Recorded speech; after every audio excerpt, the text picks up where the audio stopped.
এই শেখ হাসিনা বাংলাদেশের যারা প্রকৃত মুক্তিযোদ্ধা, যারা বাংলাদেশের প্রকৃত অতন্ত্র প্রহরী, এই সকল জাতীয় নেতাদেরকে সেই তথাকথিত যুদ্ধ অপরাধের নামে বিচারিক হত্যাকাণ্ডের মধ্য দিয়ে দুনিয়া থেকে বিদায় করেছে।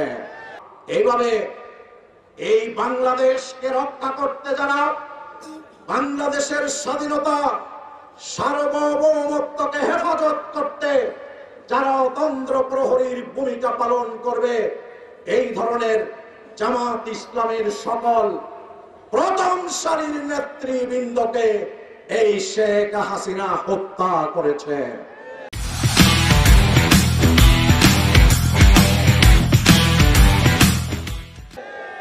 আপনারা জানেন এই বাংলাদেশে ফেসিবাদের যাত্রা শুরু হয়েছিল সেই বিডিআর বিদ্রোহের নামে।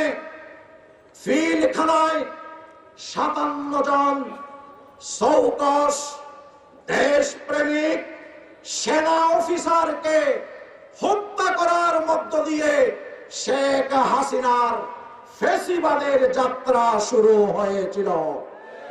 এই ৫৭ জন অফিসারকে নির্মমভাবে হত্যা করে আওয়ামী রাজনীতির, বাকশালী রাজনীতির, ফেসিবাদী রাজনীতির যাত্রা শুরু করেছিল।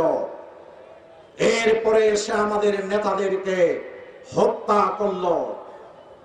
এরপরে শাপলা চত্বরের আমাদের কওমি অঙ্গনের সেই সকল শত শত আলেমদেরকে বিদ্যুৎ বন্ধ করে দিয়ে তৎকালীন বেনজির, যেই বেনজিরের এই বাংলাদেশে নির্যাতনের ক্ষেত্রে কোনো নজির নেই, সেই বেনজির সেই শাপলা চত্বরকে রক্তে রঞ্জিত করেছিল।